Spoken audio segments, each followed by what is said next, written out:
Hello everyone. आज की class में हम देखेंगे reflection on the basis of wave theory, यानी जो हाइगन का वेव थ्योरी था, हाइगन का जो सेकेंडरी वेव फ्रंट का जो प्रिंसिपल था, जो थ्योरी था, आज हम उसके बेसिस पर रिफ्लेक्शन को प्रूव करेंगे।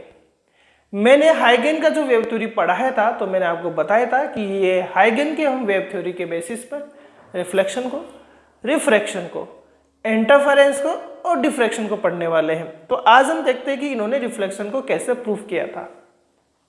हम इसमें सेकेंडरी वेवफ्रंट वाला मेथड यहाँ यूज लेने वाले हैं, यानी सेकेंडरी वेवफ्रंट बनाने वाला मेथड, और उसके थ्रू हम यहाँ पर रिफ्लेक्शन को प्रूफ करेंगे। तो यहाँ अच्छे से समझना, डायग्राम बहुत अच्छे से समझना। जिस बच्चे ने डायग्राम समझ लिया वो अच्छे से टॉपिक समझ सकता है। अच्छा सर, रिफ्लेक्शन में हम क्या प्रूफ करेंगे? यदि बच्चों हमने इस वेव थ्योरी के बेसिस पर रिफ्लेक्शन के लॉज को प्रूव कर दिया, angle I equal angle R, angle of incident angle of reflection के इक्वल है, और हमने ये प्रूव कर दिया कि इंसिडेंट रे, नॉर्मल और जो रिफ्लेक्टेड रे है वो एक ही प्लेन पर लाई होते हैं, एक ही प्लेन पर आपके पास प्रेजेंट रहते हैं, तो हमारे पास में रिफ्लेक्शन प्रूफ हो जाएगा। यानी कहने का मीन आपको लॉज प्रूफ करने हैं, लेकिन लॉज प्रूफ करने के लिए आपको वेव थ्योरी अप्लाई करना है। तो यहाँ एक सरफेस हम ले लेते हैं, और ये बच्चों रिफ्लेक्टेड सरफेस है। ये मेरे पास एक रिफ्लेक्टेड सरफेस है। अच्छे से समझना, डायग्राम जिसने अच्छे से समझा है वो बहुत अच्छे से टॉपिक कर पाएगा। रटने की कोशिश आप बिल्कुल नहीं करें। तो रिफ्लेक्टेड सरफेस का नेम भी दे देता हूं, M1 एंड M2। तो यहाँ M1 और M2 जो है बच्चों मेरे पास में वो क्या है, यहाँ एज ए रिफ्लेक्टेड सरफेस है। ये रिफ्लेक्टेड सरफेस मेरे पास है। अब दो रे यहाँ मैं यूज ले लेता हूँ। एक बच्चों ये इंसिडेंट रे ली हमने, ये फर्स्ट इंसिडेंट रे ली, और सेकंड इंसिडेंट जो रे हम ले रहे हैं ये फर्स्ट इंसिडेंट रे है, ठीक है, और ये सेकंड इंसिडेंट रे ले लेते हैं। ये सेकंड इंसिडेंट रे हमने ले लिया है, ये सेकंड इंसिडेंट रे ले ली, और हम ये मान लेते हैं, मतलब आप लिख दो कि ये कौन सी रे हो गई आपके पास में, ये अपने पास इंसिडेंट रे हो गई, ये इंसिडेंट रे हो गई। दो पहले रेज हमने ले ली है, और ये हम मान लेते हैं कि यहाँ अभी t इक्वल 0 टाइम पर हम ले रहे हैं। t इक्वल 0 टाइम पर आपके पास में दो इंसिडेंट रेज अपने पास है। अब हमें ये पता है कि जो वेवफ्रंट होता है, जो वेवफ्रंट होता है वो जस्ट क्या होता है बच्चों, इनके परपेंडिकुलर होता है। जो वेव्स होता है, जो रेज होता है, उनकी डायरेक्शन के जस्ट परपेंडिकुलर होता है। तो यहाँ हम क्या करते हैं, यहाँ हम एक वेवफ्रंट बना देते हैं। भाई अभी वो समझाया मैंने, लास्ट क्लास देख सकते हैं। ये खास बात क्या है इसकी, इस बात का आपको ख्याल रखना है कि ये जो वेवफ्रंट हमने बनाया है ये इन रेज के डायरेक्शन के जस्ट परपेंडिकुलर रहता है, और जस्ट परपेंडिकुलर रहता है तो ये कैसा वेवफ्रंट है, मैं लिख देता हूं इंसिडेंट रेज की डायरेक्शन में है, तो मैं इसको लिख देता हूं कि ये इंसिडेंट वेवफ्रंट अपने पास है। कैसा वेवफ्रंट है, ये इंसिडेंट वेवफ्रंट है, ठीक है। अब हमें सेकेंडरी वेवफ्रंट बनाना है। अब हमें सेकेंडरी वेवफ्रंट बनाना है रिफ्लेक्शन को बताते हुए, यानी रिफ्लेक्शन चलो हम बाद में बता सकते हैं, लेकिन सेकेंडरी वेवफ्रंट बनाना है। तो सेकेंडरी वेवफ्रंट यदि हमें बनाना, तो इस पॉइंट से आप देखिए बच्चों, इन दोनों पॉइंट से देखिए। अभी ये दोनों जो रेज आपके पास में है वो t इक्वल 0 टाइम पर यहाँ पहुंच चुका है, अभी इंसिडेंट नहीं हुआ सेकेंड वाला, तो ये मान के चले। तो मैं ये मान लेता हूँ कि after T time, after T time, क्योंकि सेम फेज में आपको लेना है और सेम फेज में सेम डिस्टेंस पर ट्रेवल करेगा। मैं ये मान लेता हूं कि जो इनका स्पीड है, इनका जो स्पीड है बच्चों वो v है। इन लाइट का जो लाइट रेज आपके पास आ रहा है उनका स्पीड v हमने ले लिया है। और आफ्टर टी टाइम पर, आफ्टर टी टाइम पर, क्योंकि बच्चों पता है कि यहाँ पर जो लाइट है वो क्या बनाएगा, एक आपके पास में पूरा क्या बनाएगा, एक स्पेरिकल वेवफ्रंट बनाएगा, ऐसे स्पेरिकल वेवफ्रंट, ठीक है, ऐसे स्पेरिकल वेवफ्रंट बनाएगा, इन पॉइंट से स्पेरिकल वेवफ्रंट बनेंगे। लेकिन हमें पूरा स्पेयर नहीं बनाना है। हमें ये पता है कि यदि हमें सेकेंडरी वेवफ्रंट बनाना है तो आर्क की शेप हम ले लेते हैं। मैं मान लेता हूँ कि यहाँ से ये जो रेज है रिफ्लेक्ट होती हुई आपके पास इधर जा रही है, और मैं मान लेता हूँ कि यहाँ पर वो एक वेवफ्रंट बनाना चाह रही है, या ये कह सकते हैं यहाँ तक वो जब पहुंची है, आफ्टर रिफ्लेक्टेड होती हुई यहाँ तक जब पहुंची है तो v स्पीड से पहुंचा और t टाइम लिया है, तो ये डिस्टेंस क्या हो जाएगा बच्चों, इसका vt हो जाएगा। ये पूरा आर्क आपको बना लेना है भाई, ये आर्क की शेप, क्योंकि आप आर्क की शेप बनाएंगे तभी आप सेकेंडरी वेव फ्रंट बना सकते हैं। तो आफ्टर टी टाइम में जब v स्पीड से ये वेव जा रहा है रिफ्लेक्शन के बाद में, क्योंकि बच्चों रिफ्लेक्शन है और रिफ्लेक्शन में वेलोसिटी चेंज नहीं होता है क्योंकि मीडियम सेम आपके पास है, तो ये यहाँ से लेकर यहाँ तक, मैं इस पॉइंट को तो बच्चों a मान लेता हूँ, इसको b मान लेता हूँ और मैं मानता हूँ ये c पॉइंट तक पहुंचा है अपने पास में, ये रिफ्लेक्टेड है c पॉइंट तक पहुंच गया, ये लो रिफ्लेक्शन हो गया, आगे तो रिफ्लेक्शन के बाद जा रहा है, अभी सी पॉइंट तक पहुंचा दिया। और एज इट इज वही भी जो है आफ्टर टी टाइम पर v स्पीड से चलती वो यहां तक पहुंची है, यहां हमने आर की शेप बना ली है। तो ये वाला जो डिस्टेंस होगा, मैं मान लेता हूँ डी पॉइंट पर पहुंचा है, तो ये जो होगा वो भी क्या होगा बच्चों, वी टी ही होगा डिस्टेंस। ठीक है, ये वी टी डिस्टेंस हो गया। और मैंने कहा आपको, मैंने ये कहा कि सेकेंडरी वेव फ्रंट जब बनाना है तो हम क्या करेंगे, क्योंकि जैसे मान लो ये रेज आपके पास आई है और रिफ्लेक्ट होती चली गई आपके पास में, अब ये दोनों रेज आपके पास आफ्टर रिफ्लेक्शन पैरेलल दिख रही है और वेव फ्रंट बनाना है, तो वेव फ्रंट बनाना तो इन आर्क की कॉमन टेंजेंट आपको बनानी पड़ेगी। ये आर्क की रेड से बना देता हूं भाई, ये आर्क की कॉमन टेंजेंट आपने बना दी है। ये आर्क की जो कॉमन टेंजेंट है, ये कॉमन टेंजेंट आप देखेंगे इन रिफ्लेक्टेड रेज के भी कैसी होनी चाहिए, परपेंडिकुलर होनी चाहिए, क्योंकि इनके परपेंडिकुलर होगी बच्चों तभी हम ये कह सकते हैं कि ये आपके पास क्या है, वेव फ्रंट है। क्योंकि वेव फ्रंट जो होता है वो रेज की डायरेक्शन के जस्ट परपेंडिकुलर नॉर्मल होता है, तो 90 डिग्री हो गया। तो ये तो कौन सी रेज हुई, यहाँ ये हो गई बच्चों, यहाँ रिफ्लेक्टेड रेज हो गई, और ये वाला जो हो गया हम इसको रिफ्लेक्टेड वेव फ्रंट मान लेते हैं। ये रिफ्लेक्टेड वेव फ्रंट है, ये आप ये भी कह सकते हैं कि ये प्राइमरी वेव फ्रंट है और ये आपके पास में सेकेंडरी वेव फ्रंट है, ये सेकेंडरी वेव फ्रंट है। अब रिफ्लेक्शन हुआ है तो बच्चों इस रिफ्लेक्शन में आप नॉर्मल बनाइए, इस रिफ्लेक्शन में आप नॉर्मल बनाइए, ठीक है। और नॉर्मल बनाएंगे, एंगल आप बनाएंगे क्योंकि हमें उन्हीं एंगल का मेजरमेंट करके रिफ्लेक्शन को प्रूफ करना है। तो चलो हम नॉर्मल बनाते हैं, तो चलो बनाते हैं, हम नॉर्मल्स बनाते हैं ना। ये नॉर्मल आपके पास है, ये फर्स्ट कंडीशन में नॉर्मल, और ये इसका सेकंड कंडीशन में नॉर्मल है। ये नॉर्मल हमने बना दी है एन, ठीक है, और ये एन डैश कर देता हूं मैं भाई। पॉइंट हमने ये ए बी सी डी चलो दे दिया है, ठीक है। अब ध्यान रखना है आपको कि ये भी एंगल 90, ये एंगल भी बच्चों 90 रहेगा, ठीक है। ये सारी बातें अपने को ध्यान रखना है। और ये वाला जो एंगल है, ये वाला जो एंगल है, चलो इसकी तो बात नहीं, अब मैं दो एंगल से काम हो जाएगा। ये नॉर्मल है, तो बच्चों ये जब नॉर्मल है तो ये एंगल कितने का बनेगा, या आई का बनेगा, ये एंगल आई हुआ, और ये एंगल भी आपके पास क्या रहेगा, आई ही रहेगा, due to laws of reflection.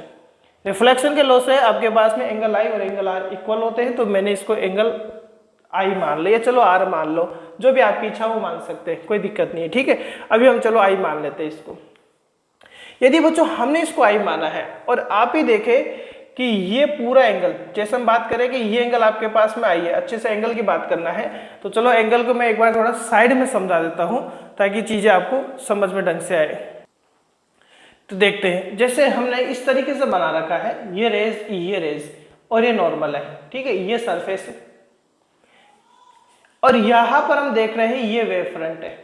हम देख लो, ये इंसिडेंट रहे, ये इंसिडेंट रहे, ये रिफ्लेक्टेड रहे, ये नॉर्मल है, ये वेव फ्रंट है। इसी तरीके से बिल्कुल एग्जैक्टली आपको ऐसे दिख रहा होगा, ये, ठीक है। ये वाला जो एंगल है बच्चों, ये आई का है, एंगल आई है, और ये एंगल कितने का, आई का है। लेकिन ये कंप्लीट एंगल 90 का दिख रहा है आपको।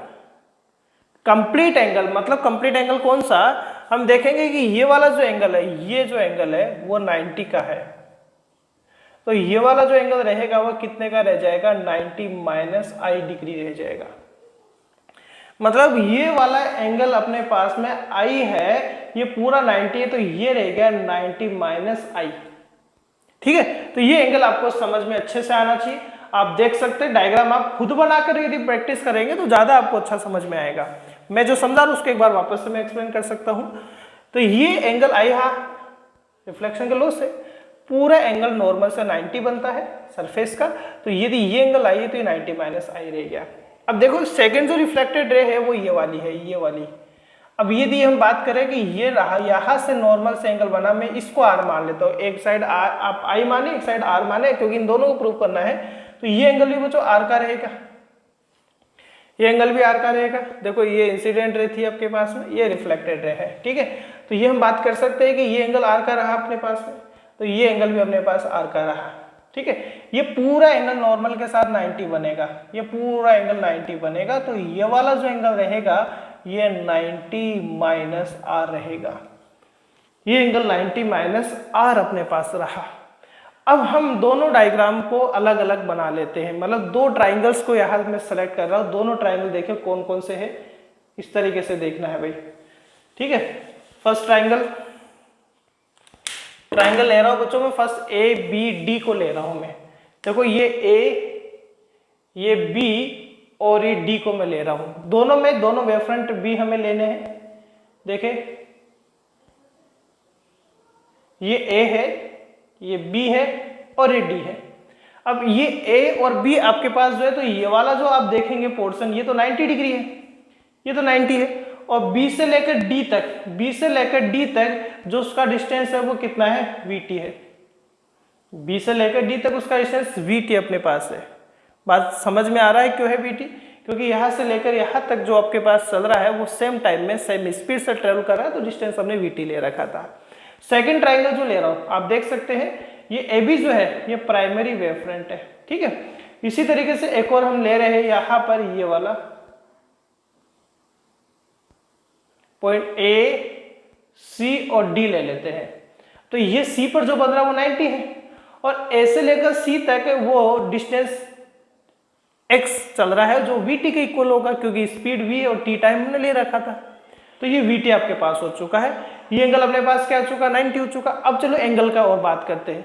ऐसे लेकर सी तक में ये वाला जो एंगल बन रहा है आप देखेंगे एंगल 90 माइनस आई डिग्री है।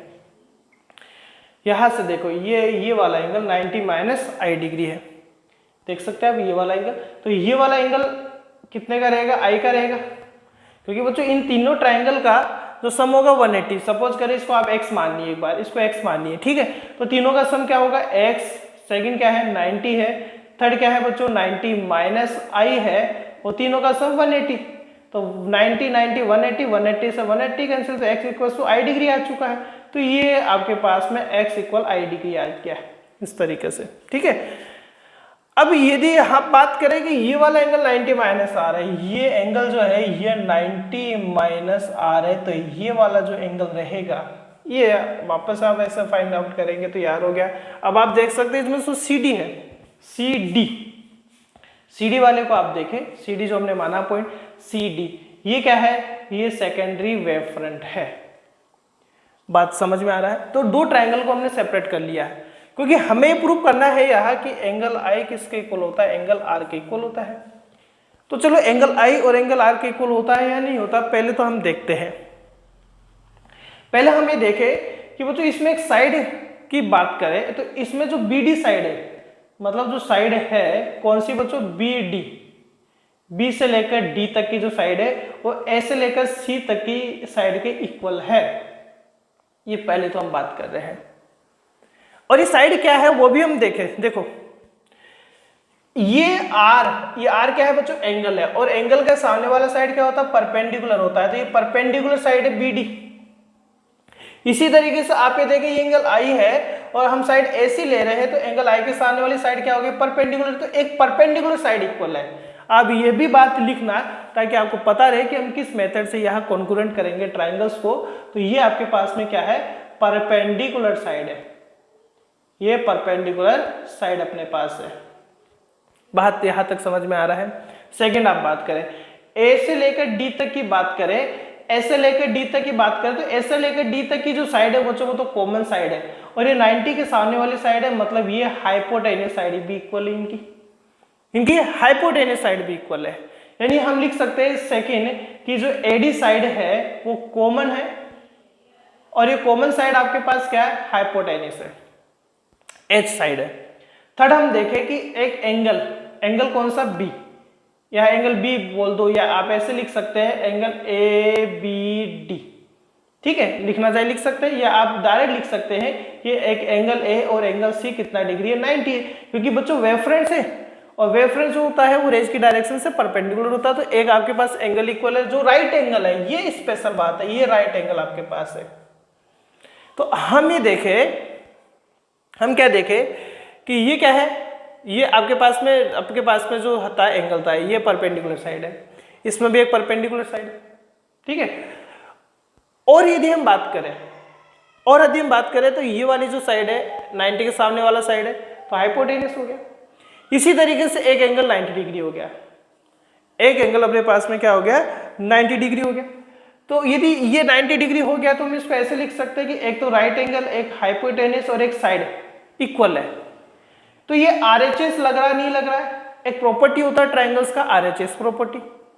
और RHS जो प्रॉपर्टी होता है उसके बेसिस पर ये जो दोनों ट्रायंगल्स होंगे, कौन कौन से ट्रायंगल्स? ट्रायंगल बच्चों A, B और D, A, B और D। और ट्रायंगल कौन से? ACD, दोनों कॉन्ग्रुएंट होंगे आपके पास में, ठीक है, ट्रायंगल ACD। और जब ट्रायंगल्स कॉन्ग्रुएंट अपने पास होते हैं तो उनमें बनने वाले एंगल्स इक्वल होते हैं, और इसमें एंगल R बन रहा है, इसमें एंगल I बन रहा है, यानी हम क्या कह सकते हैं कि एंगल I जो होगा वो एंगल R के क्या होगा, इक्वल होगा। तो देखो बच्चों, हमने वेव फ्रंट्स बनाए, सेकेंडरी वेव फ्रंट बनाया, और आपके पास में हमने प्रूव कर दिया रिफ्लेक्शन के लॉ को। एक लॉ आपके पास, फर्स्ट लॉ मान लो ये प्रूफ हो गया। अब सेकंड लॉ में देखें, ये एक ही प्लेन है, इसी प्लेन पर आपके पास में क्या दिख रहा है, इंसिडेंट वेव फ्रंट। इसी प्लेन पर आपके पास क्या दिख रहा है, इंसिडेंट रे। इसी प्लेन पर आपको क्या दिख रहा है, रिफ्लेक्टेड वेव फ्रंट। इसी पर आपको रिफ्लेक्टेड रे, और इसी पर आपको क्या दिख रहा है, नॉर्मल दिख रहा है। तो यही तो आपके पास सेकंड लॉ होता है कि incident ray, reflected ray, normal एक ही प्लेन पर प्रेजेंट रहते हैं। तो देखो आपके पास डायग्राम से प्रूफ भी हो रहा है, रे डायग्राम से अपने पास प्रूफ। तो हमने ये दोनों लॉ को प्रूव कर दिया है, और दोनों लॉ को प्रूव कर दिया है तो इसका मीनिंग हो चुका है कि रिफ्लेक्शन के बेसिस पर, वेव थ्योरी के बेसिस पर या रिफ्लेक्शन हमें प्रूव कर चुके हैं। नेक्स्ट क्लास में बच्चों मैं रिफ्रैक्शन को प्रूव करूंगा, ठीक है। Thank you.